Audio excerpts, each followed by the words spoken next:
Bonjour à toutes, bonjour à tous, bienvenue dans l'émission Comme toujours. Vous le savez, comme toujours, c'est une émission sur le patrimoine vivant, les savoir-faire d'hier et d'aujourd'hui.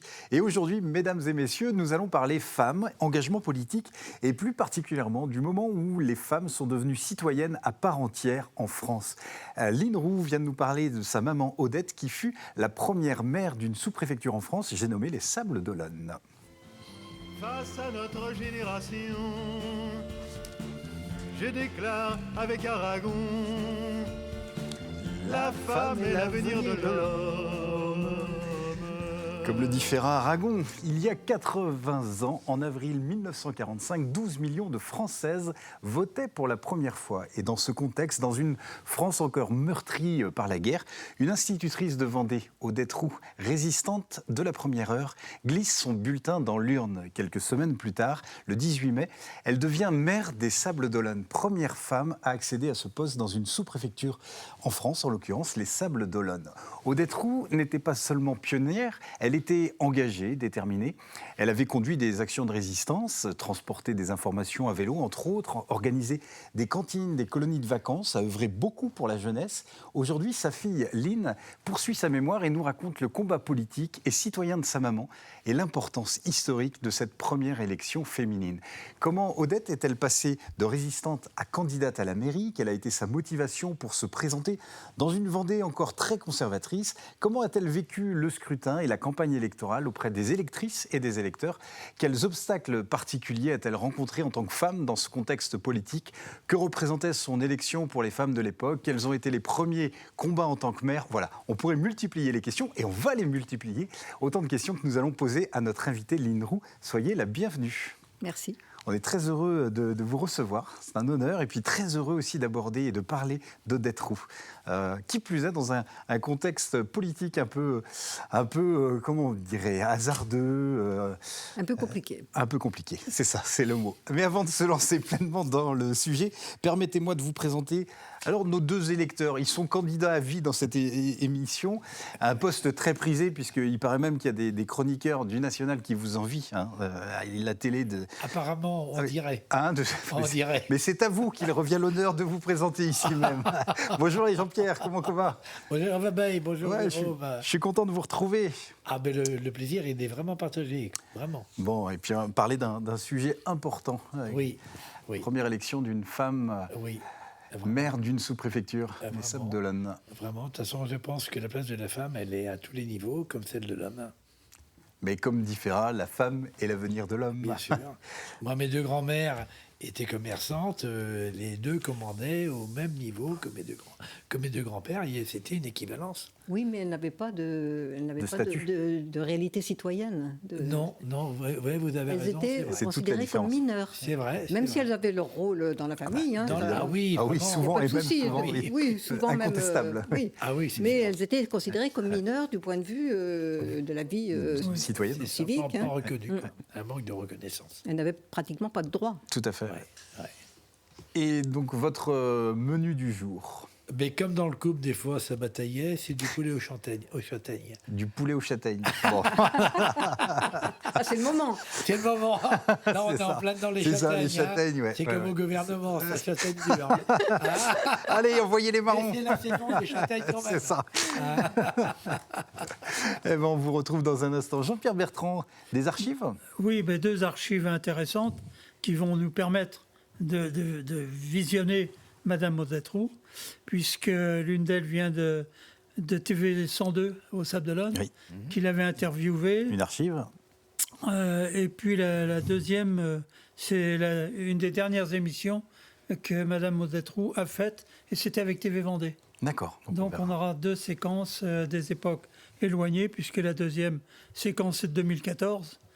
Donc c'est quelques semaines, quelques temps avant le décès de votre maman. Très peu de temps avant, oui. Voilà. Très bien, on écoutera ça dans un instant. Lynn, pouvez-vous nous rappeler le contexte du droit de vote des femmes en France et ce que ça représentait en 1945, et puis ce que ça signifiait pour votre maman de pouvoir voter pour la première fois? Alors, le droit de vote des femmes était une revendication de très, très, très longue date. Elle aurait pu être accordée après la Première Guerre mondiale, où les femmes avaient joué un rôle très important en l'absence des hommes. Il s'avère que le Sénat l'a refusé. et les vieux sénateurs n'étaient pas pour. Et donc, j'allais dire c'est un pléonasme, mais non, c'est pas toujours, pas toujours. Puis ça n'engage que moi.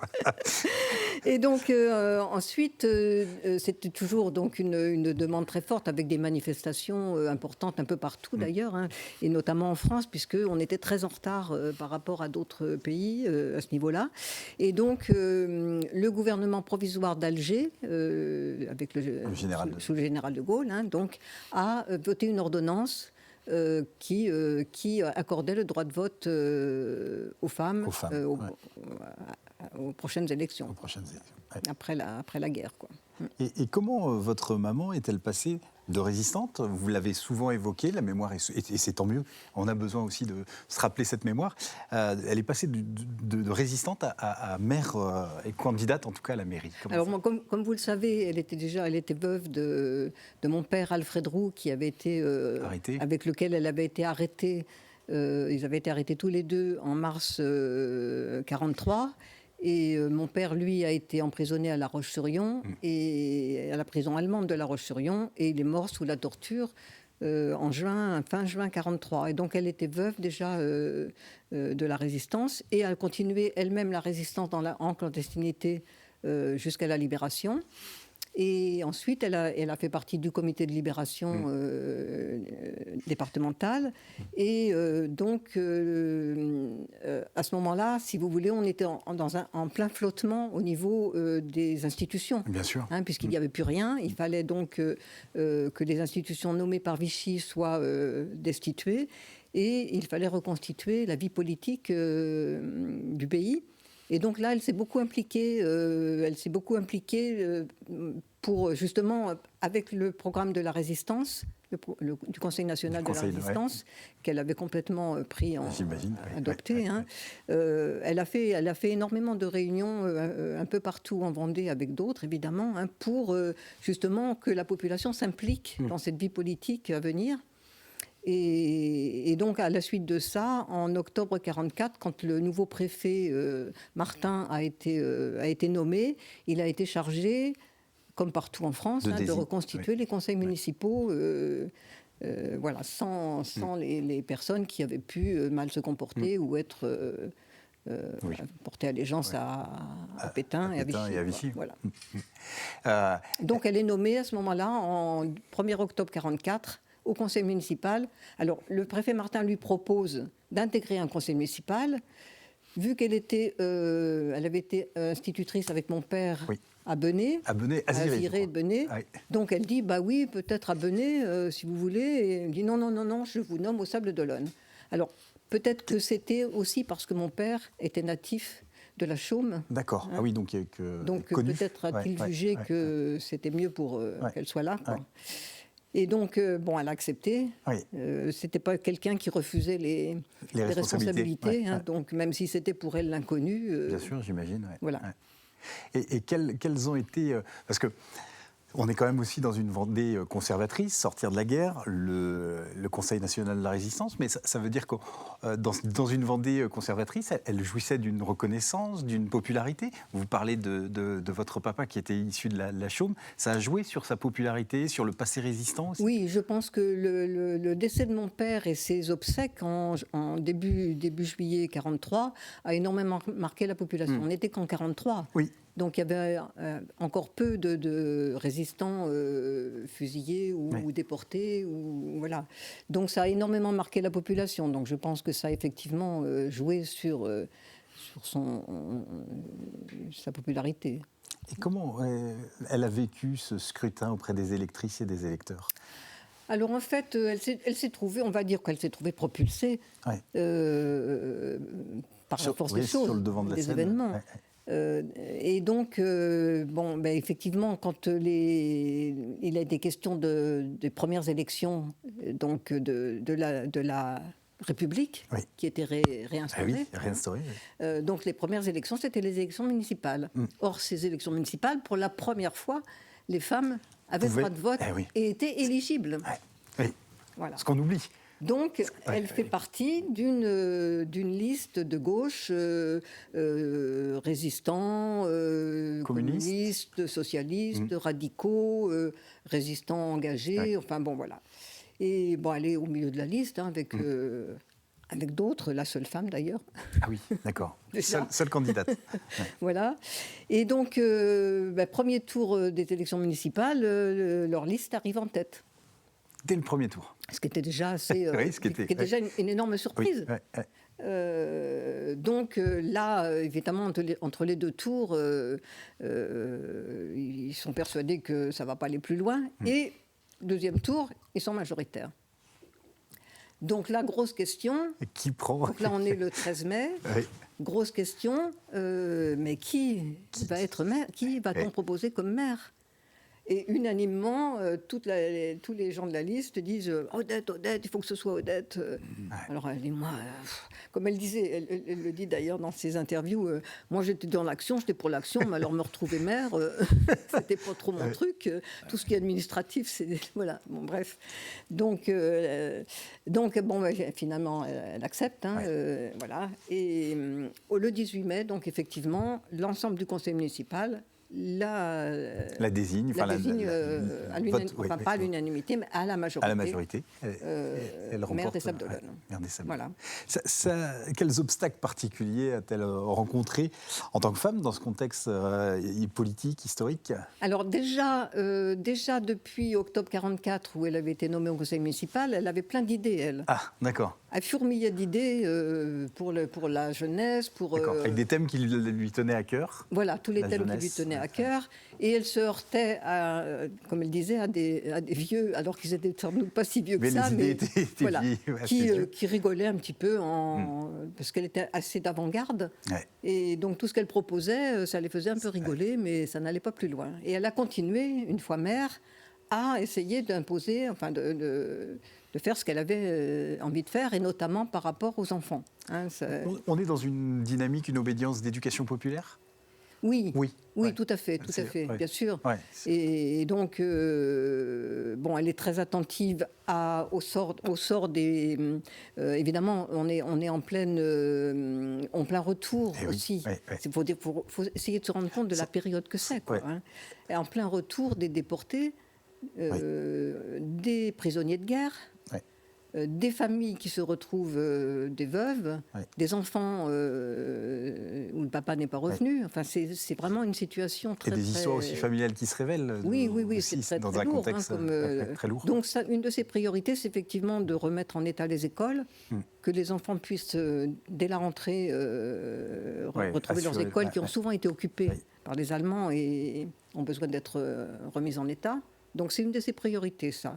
Et puis les femmes, beaucoup la place des femmes. Elle est très attachée notamment aux femmes chômoises, dont elle a toujours pensé qu'elles avaient été certainement une part de son élection, enfin pour beaucoup dans son élection. Beaucoup d'électrices. Voilà, des femmes chômoises des femmes à l'époque, la ville des Sables est très ouvrière.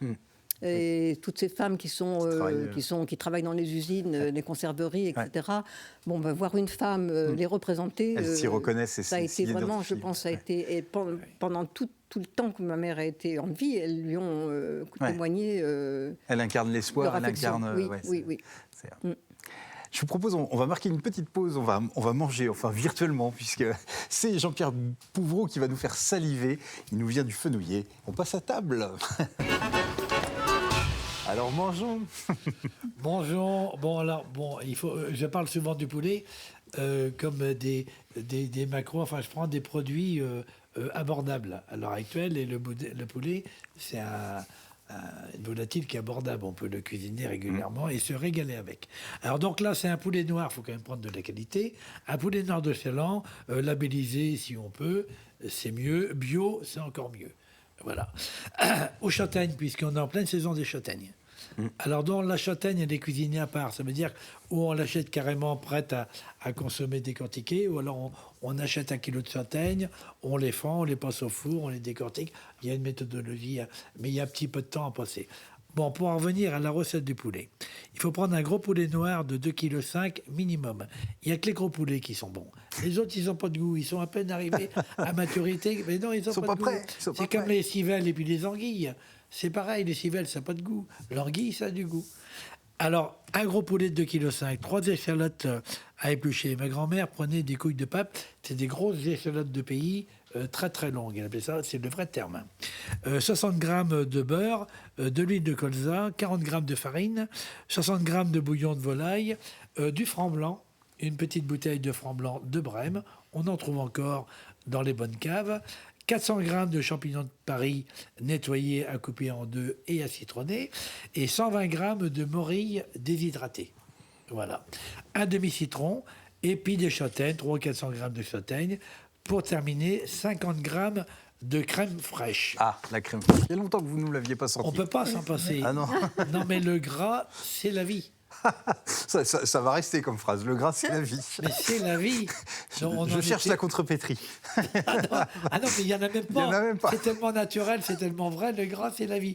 Sans gras, il n'y a pas de goût. Tout est insipide. Enfin bref. Alors donc, le poulet, on le coupe en morceaux. Et pendant qu'on le coupe en morceaux, on réhydrate les morilles. On les met dans le dolciane, on les réhydrate. On peut en trouver des fraîches, mais bon, c'est très dur à trouver chez nous. Mais les déshydratés... On peut rêver. On peut rêver. Mais les sels séchés, on en trouve. Vous les réhydratez au moins 4 heures avant. Il faut les laver 3 fois. Il faut les laver 3 fois parce qu'il y a souvent du sable dans le fond des morilles. Et une fois qu'elles sont bien lavées, il faut bien les presser, les égoutter, les garder à part.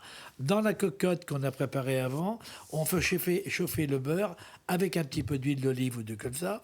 On colore les morceaux de poulet. On rajoute les échalotes qu'on a épluchées et hachées, bien sûr, et on les fait revenir avec le poulet. Ensuite, on singe, on saupoudre un peu de farine, pas beaucoup, un tout petit peu, et on rajoute le fond de volaille et le blanc de Brême. On rajoute le thym, le laurier, le persil plat, et puis les champignons de Paris. On laisse cuire à peu près 1 heure, et au bout d'1 heure, on rajoute les morilles qu'on met à cuire dans l'ensemble qui vont parfumer la sauce. Et alors, tout l'ensemble va mijoter encore 1 demi-heure, 3/4 d'heure. On rajoute à la fin la crème et les châtaignes. Un tour de bouillon avec les châtaignes. Et alors là, on se régale avec une petite salade d'endives et du cresson. Eh ben, c'est un vrai bonheur. C'est l'enfance de l'art, simple, avec un bon pain au levain rassis. Le seul pain qui a du goût, c'est le pain au levain rassis. Que ce soit bien dit une fois pour toutes. C'est comme le gras, c'est pour la vie. On aura des phrases cultes. Et vous utilisez l'huile d'olive? Oui, on peut mettre l'huile d'olive ou l'huile de colza. C'est pas la tradition vendéenne, ça? Non, c'est une recette traditionnelle. C'est pas absolument vendéen. D'accord. C'est une recette traditionnelle. Ah ouais. Non. Vendéen, on fait cuire le poulet avec des patates, stop, terminé. Ouais. Et un peu d'oignon. Lynn est connaisseuse. Oui, bien sûr. D'ailleurs, ça me fait penser, ça n'a aucun rapport, quoique. Vincent Delerme, dans un texte, fait dire à Jean Rochefort, qui est papy, à un petit enfant qui lui dit « Mais papy, c'est quoi être de gauche ?» Bah, de gauche, c'est manger du poulet le dimanche. Alors, est-ce que... Léonard a une sensibilité de gauche. Voilà le titre de l'album. Est-ce que chez les Roux, on mangeait du poulet le dimanche ? Oui. Oui. Enfin, oui. Ça pouvait. Oui, ça pouvait. Est-ce qu'on peut dire que l'élection a été un symbole du début de l'égalité politique réelle pour les femmes? Je pense que c'est quand même un point de départ extrêmement important, même si elles sont minoritaires à être élues à ce moment-là, mais elles entrent quand même dans les conseils municipaux. Ouais. Elles vont être candidates aux prochaines élections de l'Assemblée consultative en octobre 1945. Oui. On a d'ailleurs une Vendéenne qui est élue à cette Assemblée, qui s'appelle Hélène de Suzannet. Oui. Hein, donc 2 Vendéennes quand même élues à ce moment-là. Hein. Et donc c'est quand même le point de départ de l'entrée en politique, dans la vie politique des femmes. Quoi. Et plus ça ira et plus elles prendront leur place. Oui. Elles en ont encore à conquérir. C'est ce que j'allais dire, parce que quand même, on peut le rappeler, depuis l'élection d'Odette, il n'y a pas eu d'autres femmes maires au Sables-d'Olonne. Ah non, elle est la seule sur tout le tableau depuis le début des maires jusqu'à aujourd'hui. Elle est la seule femme. Seule femme, ni de maire de gauche non plus. ni de maire de gauche non plus. Au Sable. Est-ce qu'on peut dire que la femme est un homme comme les autres? Alors, ma mère se faisait appeler Madame le maire. Voilà. Oui. Et elle pensait que c'était une fonction. Oui. Et que peu importe qu'être femme ou homme, il fallait assurer. Voilà. Je vous propose de l'écouter et de voir quelques images. Je vous laisse faire la transition, Jean-Pierre. Oui, alors, ce que l'on va voir là maintenant, c'est une émission qui a été tournée par TV 102, une télévision des Sables d'Olonne qui est très locale. Et c'était à l'occasion d'un anniversaire. Alors je ne vais pas dévoiler le contenu. On écoute et on regarde. Madame Roux, bonjour. Donc, je vous disais en introduction, donc vous êtes entrée brillamment dans la carrière politique locale en devenant maire des Sables d'Olonne en 1945. Comment est-ce que ça s'est passé? Oui, brillamment, c'est un grand mot. Je pense que cette élection a été la conséquence de la résistance. Effectivement, avec mon mari, nous avons participé à la résistance de 1941 jusqu'à 1944. Et mon mari, d'ailleurs, a payé de sa vie ses actes. Et en 1944, le préfet de la Libération, M. Martin, voulant sans doute me récompenser, entre guillemets, m'a nommée conseillère municipale au Sable. Je me suis donc trouvée projetée dans un conseil municipal d'hommes, de vieux hommes en général. Vous étiez la seule femme, non? J'étais la seule femme. La seule femme. Oui, parce que les femmes ne votaient pas. Je n'avais pas été élue, j'étais nommée dans un conseil municipal d'hommes, je répète, de vieux hommes. Eh oui, des mots qu'on a entendus tout à l'heure. Vous pensez que la place des femmes dans la politique aujourd'hui, par rapport à 1945, vous disiez il y a encore beaucoup à faire, que peuvent apprendre les jeunes générations de cette expérience? Je pense que déjà, ce sont des pionnières. Hein, donc, elles ont quand même marqué la vie politique depuis 1945. Ça fait quand même 80 ans. Oui. Donc, 80 ans quand même de progrès de l'implication des femmes dans la vie politique. Ça, c'est indéniable. Hein, et voilà, je pense que ces pionnières, elles ont quand même, comme le nom l'indique, hein, elles ont vraiment montré le chemin. Ouvert des portes. Et voilà, et elles restent des références. Comment on grandit dans les pas d'une géante? Alors, est-ce que ça vous a donné l'élan de l'engagement? Oui, alors faut rappeler quand même que j'ai 3 ans entre les 2 tours. Oui. Voilà. Donc, je grandis avec une maman très occupée par la vie politique et par toutes ses activités. Elle, ensuite, après la mairie, elle va reprendre son métier d'enseignante. Et c'est vrai que moi, je grandis avec ma mère très active. Et je pense que on ne peut que essayer d'être à la hauteur. Et voilà. Donc, je me suis également engagée à plusieurs reprises, et notamment davantage depuis que je suis retraitée, c'est-à-dire ça fait un certain temps maintenant. Donc, j'ai été plusieurs fois candidate au Sable. Au Sable, aux législatives aussi. Sur le canton ou aux législatives. Je vous propose une deuxième archive télévisuelle. Jean-Pierre, je vous laisse à nouveau la main pour faire la transition. Mais là, c'est très simple, c'est une archive maison, hein, puisque c'est TV Vendée qui l'a accueilli dans ses studios en 2014, donc quelques semaines avant son départ. On regarde. Grand départ. On avait bien le droit de vote, mais on n'avait pas encore voté.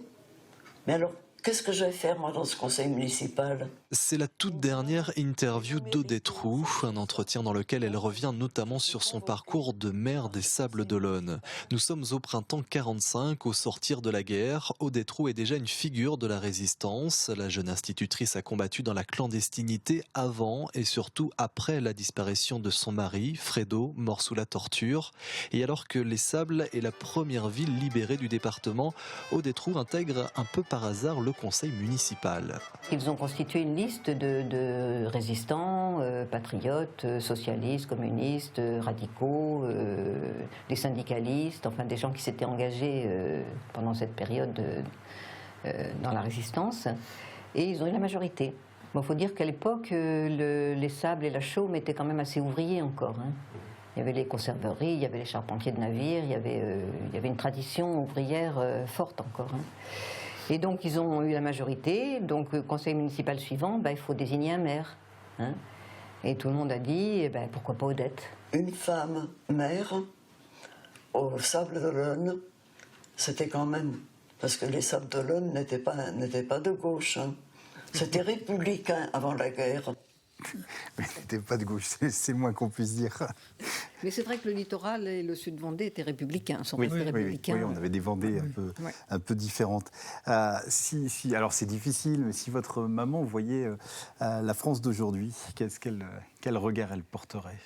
Je pense qu'elle serait quand même assez, comme beaucoup de personnes qui ont combattu pendant la résistance et qui ont pensé et agi pour que la vie soit meilleure, la vie à venir, le futur soit meilleur et qu'il n'ait plus jamais ça. Hein, c'était vraiment la parole que j'ai entendue, moi, jeune. Et en fait, voir le monde en guerre, voir la vie politique dans le chaos, c'est vrai que ça, je pense que je préfère... C'est difficile à dire, mais à la limite, je préfère qu'elle ne vive pas ça. Ne vive pas ça, ouais. Parce que, bon, elle est décédée, elle allait avoir 97 ans. Elle avait toute sa tête et elle vivait déjà assez mal l'évolution du monde, mais je pense que là, elle serait comblée. Là. Sans doute.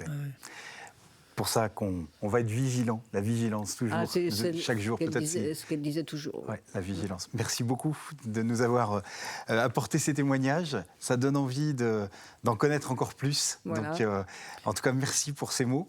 Et puis, bon vent à vous. Merci. Et merci beaucoup, les Jean-Pierre. Puis on a pour habitude dans l'émission de se dire à Bétou. Alors à Bétou, Lynn. À Bétou.